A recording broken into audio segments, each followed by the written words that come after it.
Of jy jou oggendkoffie geniet of lê lekker lê op die bank, welkom by episode 10 van In Alle Ernst.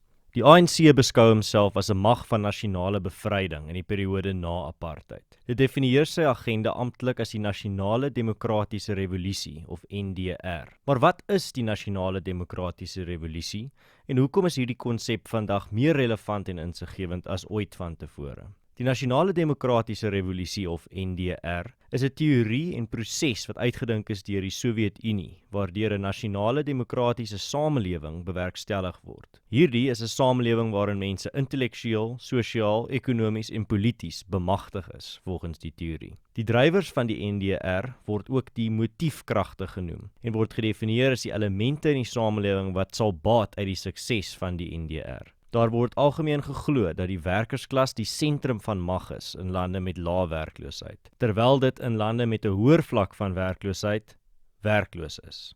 Die NDR word beskryf as 'n revolusie met 2 stappe, wat streef om 'n sosialistiese staat te bewerkstellig, waarin 'n ideologies suiwer groepie elites die party sal beheer. Die party die staat sal beheer en die staat die ekonomie sal beheer. Hierdie formule is al voorheen beproef, van Oost-Duitsland tot Zimbabwe, van Venezuela tot Noord-Korea. En die resultate was nog elke maal rampspoedig, beide vanuit 'n ekonomiese en 'n menseregte perspektief. Die ANC en sy alliansievennote is gewortel in 'n marxisme-leninisme ideologie.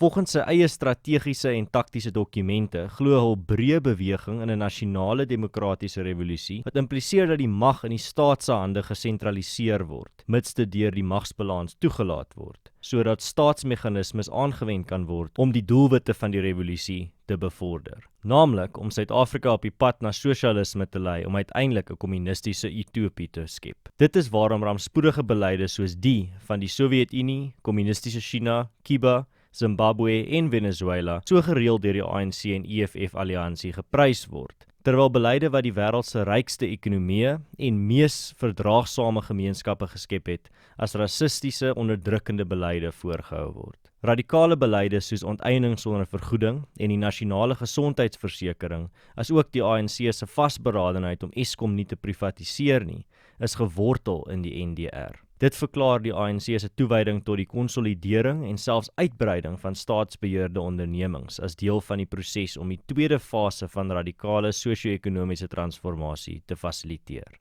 Die NDR het ook staatskaping moontlik gemaak. Die NDR laat die National Liberation Movement toe om hul mag uit te brei oor alle arms en fasette van die staat, soos die weermag, die polisie, die bureaukrasie, intelligensiestrukture, die regbank, parastatale en agentskappe, die publieke uitsaaier ensovoorts. Dit is die definisie van staatskaping. Die NDR is spesiaal ontwerp om mag te sentraliseer en kaders te ontplooi in 'n polities beskermde netwerk wat homself onvermydelik verryk en bykans alle staatsinstellings kriminaliseer. Nadat hierdie stappe uitgevoer is, moes die Guptas en Watsons slegs die groot baas vasvang om die hele magsaal te beheer. Die NDR het 'n onmiskenbare invloed op die onderhandelinge en demokratiese oorgang gehad in die 90's.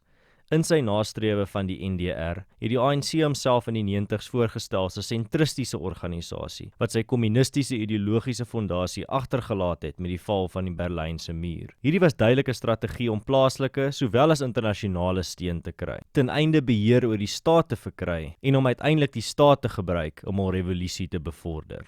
As jy die Suid-Afrikaanse kommunistiese party se dokumente oor die NDR lees, voel dit asof jy na die 1800s teruggewerp is, toe Karel nog die aarde geloop het. Dit is soos R.W. Johnson opgemerk het, reeds in 2011, as jy glo in die NDR is alle soorte toorkuns moontlik. Geloof in die magiese meesterplan van die NDR is 'n vorm van ontkenning, want dit beteken dat die linkses bloot die verstandige kan ignoreer.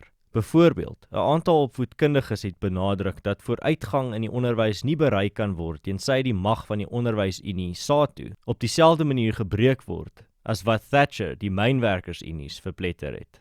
Hierdie kommentaar kan grootendeels deur die volgers van die NDR geïgnoreer word, omdat SATU 'n hoogs progressiewe vakbond is, wat beteken dit stem vir die linkse kaartjie en is dus 'n belangrike bousteen van die NDR. Die kernpunt bly dat as jy die 1000-jarige droom van die NDR prysgee, waarmee los dit jou oor?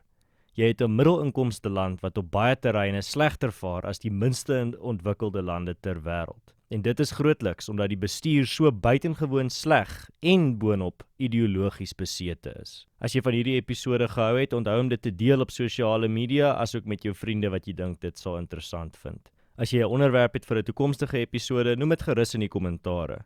En as jy op YouTube luister, subscribe gerus en klik op die klokkie om op hoogte gehou te word van die nuutste episode sodra hulle uitkom.